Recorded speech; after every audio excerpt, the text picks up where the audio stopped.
Hey guys, welcome to DG Mentor. This is your friend Dhruv Gupta, and I am mechanical engineering student from BITS Pilani.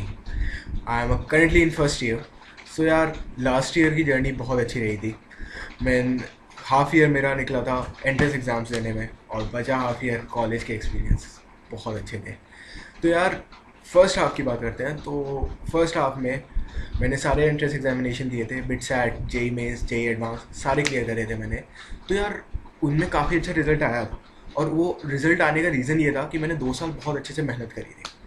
सो यार अभी lockdown का time है तो अभी मैं खाली था. सो आई थॉट कि I should share my experiences with you guys who are currently in your class 11th, 12th, or maybe you have completed your class 12th, you are just waiting for the exams, right? So I'm creating a video series, okay? तो इस video series से आप लोगों को benefit होना चाहिए, ये मैं चाहता हूँ.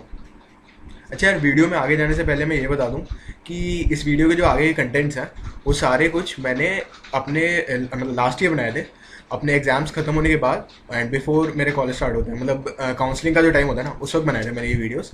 So let's begin.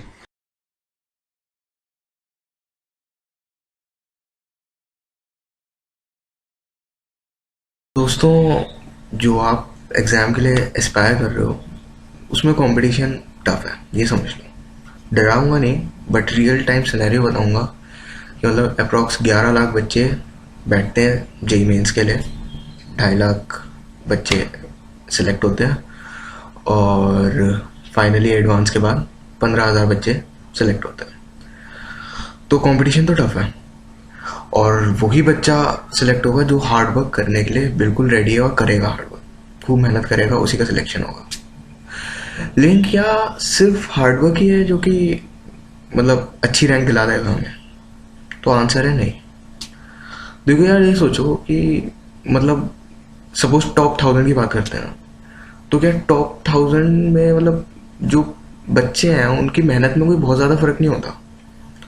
ऑलमोस्ट सब बच्चे ही उतनी मेहनत करते हैं, पूरा डिवोशन से पढ़ते हैं और पूरा लगा के पढ़ते हैं. लेकिन फ़र्क कहाँ पड़ता है? What is the distinguishing factor? वो है स्ट्रेटजी. एक अच्छी स्ट्रेटजी आपकी रैंक 10 टाइम्स बेटर ला सकती है. अगर 1000 में आ रही है ना तो 100 में आ जाएगी रैंक, 5000 में आ रही है तो 500 के अंदर आ जाएगी, एक अच्छी स्ट्रेटजी है. सो दोस्तों, हम यहाँ पे आज इसीलिए आए हैं कि एक अच्छी स्ट्रेटजी हम आपके लिए बनाएं. मैं अपने पर्सनल एक्सपीरियंस से आपकी हेल्प करना चाहता हूँ और उसी के लिए मैंने ये 7 फोकस एरियाज बनाए.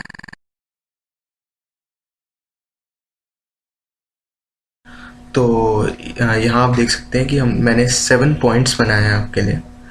तो starting with the first point, theory and practice question banks. तो यहाँ हम बात करेंगे कि कैसे हमें टाइम डिवाइड करना है थ्योरी और प्रैक्टिस के बीच में, कितना टाइम दोनों चीज़ों को देना है, और फिर थ्योरी करनी है तो कैसे करनी है, प्रैक्टिस करनी है तो कैसे करनी है, तो उसके बारे में पूरी बात करेंगे यहाँ पे. Then coming to the next point, वो है टाइम मैनेजमेंट. टाइम मैनेजमेंट में सबके पास 24 घंटे होते हैं, ठीक है ना? तो आप कितने अच्छे से अपना टाइम मैनेज कर रहे हो वो ही आपकी एफिशिएंसी बढ़ाएगा और परफॉर्मेंस अच्छी करेगा. Third point is physical and mental health.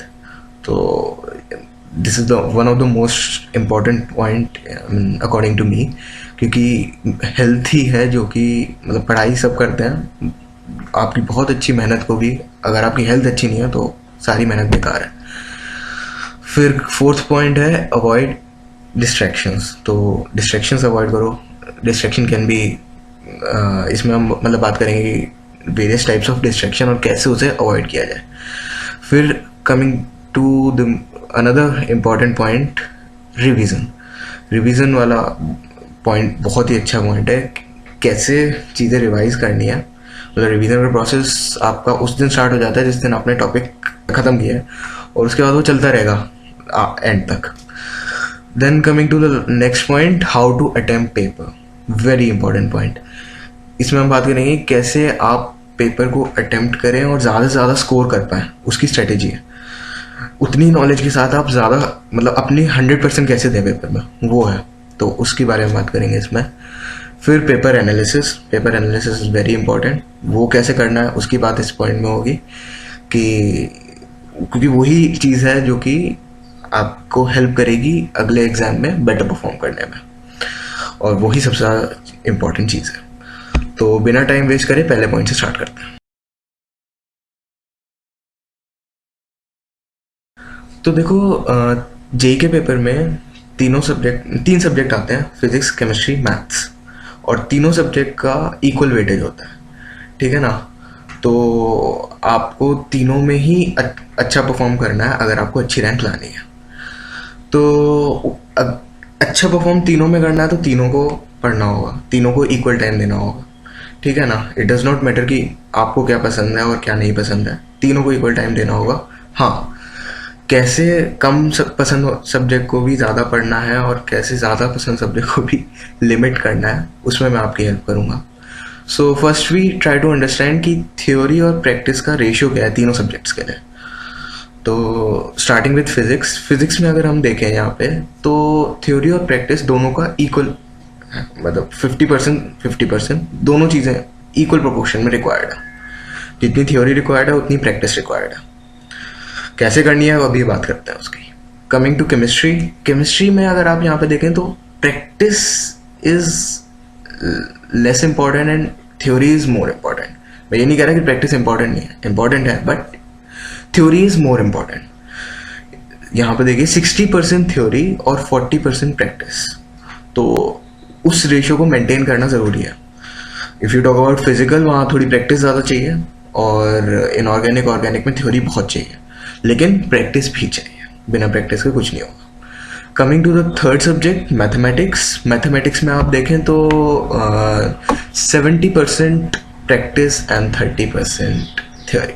So yes, obviously maths में theory is required, but limit तक 30% काफ़ी है। Practice is very important. अगर आपको मैथ्स में अच्छा स्कोर करना है तो प्रैक्टिस प्रैक्टिस प्रैक्टिस।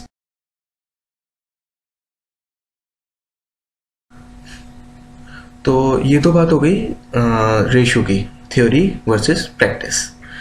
अब हम फोकस करते हैं थ्योरी पे।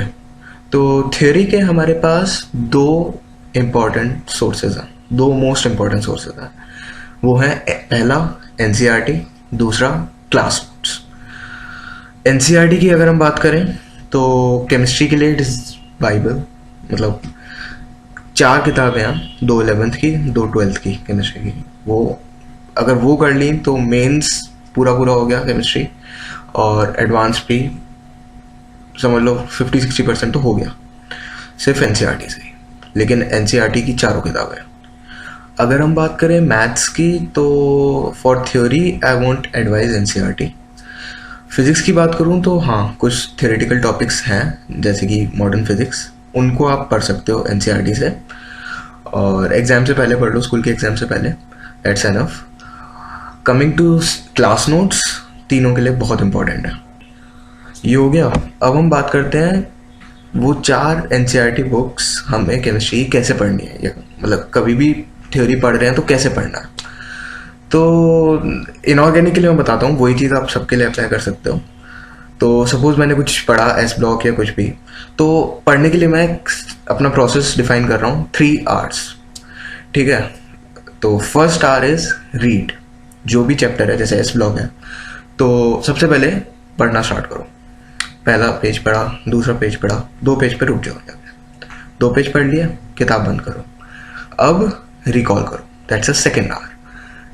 ट्राई टू रिकॉल जो भी आपने पढ़ा है, जो भी चीज़ें इंपॉर्टेंट आपको याद आ रही है, सब कुछ रिकॉल करो और एक पेपर पे नोट डाउन कर लो। कर लिया, जितना कर सकते थे रिकॉल, लिख लिया। अब comes third point, which is third R, read again. अब किताब खोलो, उन पेजेस को फिर से पढ़ो, और जो पॉइंट्स रह गए उसे ऐड करो। ये प्रोसेस सुनने में थोड़ा टाइम टेकिंग ज़रूर है, बट आप प्रैक्टिस में लाओगे तो विद टाइम आप कम टाइम लोगे, और मोरओवर सबसे ज़्यादा अच्छी चीज़ इस प्रोसेस की ये है कि आप लॉन्ग टर्म तक चीज़ें याद रख पाओगे, which is the most important thing in chemistry. Fit up ज़्यादा से ज़्यादा टाइम तक चीज़ें याद रख पाओगे। रिवीजन तो हम करेंगे, बट बिना रिवीजन के भी काफ़ी टाइम तक चीज़ें याद रहेंगी। That's the importance of this process. See, यही रीज़न होता है कि केमिस्ट्री कभी कभार जेई एस्पिरेंट्स को कम पसंद आती है कि यार उसमें क्रैमिंग ज़्यादा करनी पड़ती है, याद ज़्यादा रखना पड़ता है, रटना ज़्यादा पड़ता है। इन माय परसेप्शन ऐसा नहीं है। सी, पहली बात तो theory means understanding, learning and instant recall, ठीक है। हाँ, मैं आपकी बात से एग्री करता हूँ कि इनऑर्गेनिक में कुछ चीज़ें ऐसी होती हैं जो कि यार बिल्कुल ही अंडरस्टैंडिंग कुछ नहीं है वहाँ पे, सिर्फ रटना है। बट द रियलिटी इज़ कि जेई एडवांस में हार्डली कोई क्वेश्चन होता है जिसमें आपकी क्रैमिंग या रटने वाली नॉलेज जो है वो यूज़ हो। सारे कॉन्सेप्ट बेस्ड क्वेश्चंस होते हैं, कभी भी रटने वाली चीज़ आती ही नहीं है।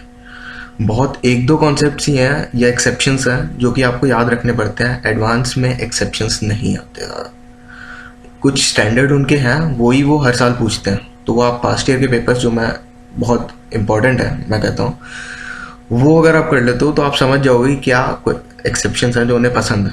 हर चीज़ नहीं पूछते, वो ज़्यादा एक्सेप्शंस नहीं पूछते, बस एग्ज़ाम की वीकनेस है जिसको आपको अपनी स्ट्रेंथ बना, ये मेरे टीचर कहते थे। तो दैट्स ऑल फॉर टुडे। इसी के साथ हम आज का वीडियो ख़त्म करते हैं, और अगली वीडियो में बात करूँगा कि प्रैक्टिस कहाँ से करनी है। And until then, happy learning and all the best.